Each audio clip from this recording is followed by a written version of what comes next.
Have you ever walked away from a conversation with a friend and felt slightly smaller, even though nothing openly bad was said? You replay the words in your head, searching for the insult that technically wasn't there, and yet something inside you knows it was. We like to believe fake friends are obvious, dramatic, easy to spot, but the truth is they rarely look like villains. Most of the time they look supportive, they laugh with you, they show up to your birthday, they text you proud of you with a little emoji. And still, something feels off. Here's the uncomfortable idea. Fake friendship isn't random, it's psychological. There are hidden emotional mechanisms driving certain people to stay close to you while quietly competing, resenting, or using you. Psychology calls this cognitive dissonance, the tension people feel when their self-image clashes with their envy or insecurity. Instead of admitting, "I feel threatened by you," the mind protects itself. And that's when the subtle behaviors start. One thing fake friends do is minimize your wins in a way that sounds casual. You tell them you got a promotion, and they say, "Oh, nice, they were probably desperate for someone." It's framed as a joke, but jokes have direction. Research on social comparison theory shows that people constantly evaluate themselves by measuring against others. If your growth highlights their stagnation, it creates discomfort. So they shrink your success to restore balance. Another behavior is selective support. They're present when you struggle. They disappear when you rise. It sounds counterintuitive, but some people feel more secure when you're below them. Your hardship doesn't threaten their identity. Your glow-up does. Then there's the quiet competition. You mention you're learning guitar, suddenly they've always been better at music. You start eating healthier, they become a nutrition expert overnight. It's subtle one-upping, and it's rarely conscious. Deep down, insecurity hates equality. It needs hierarchy. And maybe the most confusing one, backhanded compliments.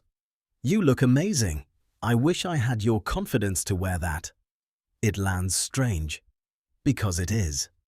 Passive-aggressive communication often masks resentment that feels too dangerous to express directly. So it leaks out sideways. Now here's the part that hurts. We often ignore these signs because we're attached to the history. Shared memories feel like proof of loyalty, but history is not evidence of emotional safety. Sometimes we stay because admitting the truth would mean grieving someone who is still alive, and that grief feels heavier than doubt. But recognizing these patterns isn't about becoming paranoid. It's about noticing how your body feels around someone. Do you expand or do you shrink? Your nervous system usually knows before your mind is ready to admit it. And that awareness, uncomfortable as it is, might be the beginning of something much healthier. Another thing fake friends do is talk about you differently depending on the room they're in. When you're present, they defend you. When you're absent, they just mention your flaws in a tone that sounds concerned but feels performative. It's a subtle form of relational aggression, the kind psychologists describe as indirect hostility designed to preserve social image. They don't attack you openly, they curate perception. And if you ever hear about it and confront them, they look confused, almost hurt that you would even think that, which makes you question your own intuition.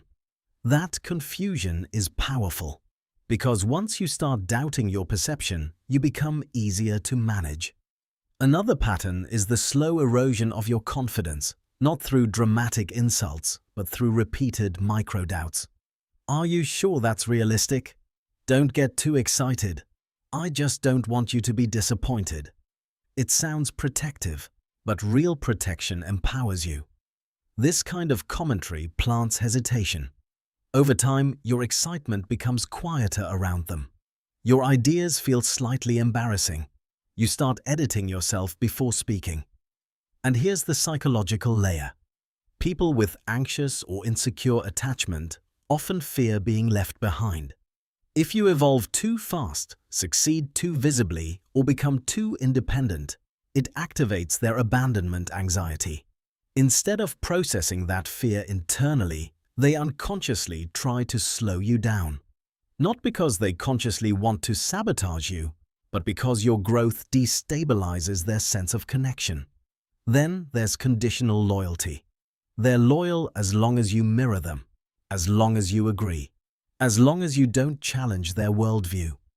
The moment you set a boundary, something shifts. They withdraw warmth. They become distant. Or worse, they label you as changed. But what they really mean is, you stopped being convenient. Authentic friendship allows differentiation. You can disagree and still feel safe. Fake friendship depends on silent compliance. Now here's the twist that complicates everything. Fake friends are rarely cartoon villains.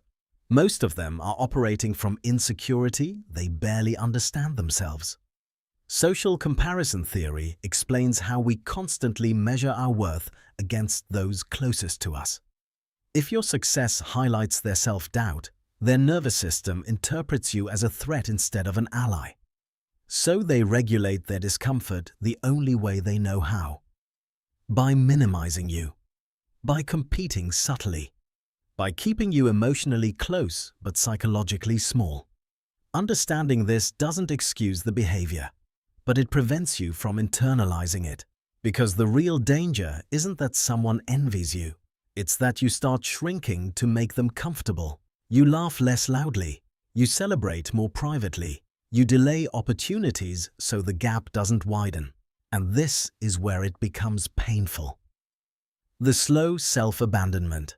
The adaptation of your personality to remain digestible. You tell yourself it's maturity. You tell yourself it's loyalty. But your body feels tight around them.